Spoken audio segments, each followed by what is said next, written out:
आशिया कपच्या इतिहासात पहिल्यांदाच भारत पाकिस्तान फायनल खेळली जाणार आहे। गुरुवारी पाकिस्ताननं बांगलादेशवर 11 धावांनी विजय मिळवत अंतिम फेरीत स्थान निश्चित केलं।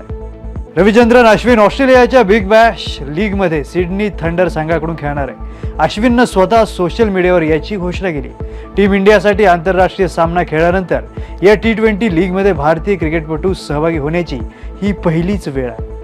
गेल्या T20 विश्वचषकानंतर महिला संघात सर्वात मोठा बदल झाला आहे। प्रत्येक खेळाडू आता एक संभाव्य मॅच विनर आहे, असा विश्वास भारताची उपकर्णधार स्मृती मंधना हिने व्यक्त केला आहे। BCCIनं वेस्ट इंडिज विरुद्धच्या 2 कसोटी सामन्यांच्या मालिकेसाठी संघ जाहीर केला।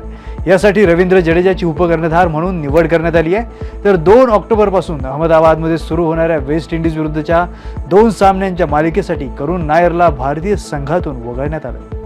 श्रीलंकेतील कोलंबो येथे झालेल्या सॅफ अंडर-17 चॅम्पियनशिपच्या उपांत्य फेरीत भारताच्या 17 वर्षांखालील पुरुष फुटबॉल संघानं नेपाळवर 3-0 असा विजय मिळवला आहे। या विजयामुळे अंतिम फेरीत त्यांचा सामना आता बांगलादेशशी होणार आहे। आशिया चषक 2025 मधील पाकिस्तानच्या सईम अयूबच्या कामगिरीकडे पाहिल्यास तो पूर्णपणे अपयशी ठरलाय। ग्रुप स्टेजमधील सर्व 3 सामन्यांमध्ये तो 0वर बाद झालाय। त्यानं या स्पर्धेत एकूण 4 वेळा डकवर बाद होण्याचा लाजिरवाना विक्रम आपल्या नावावर केलाय। दक्षिण कोरियातील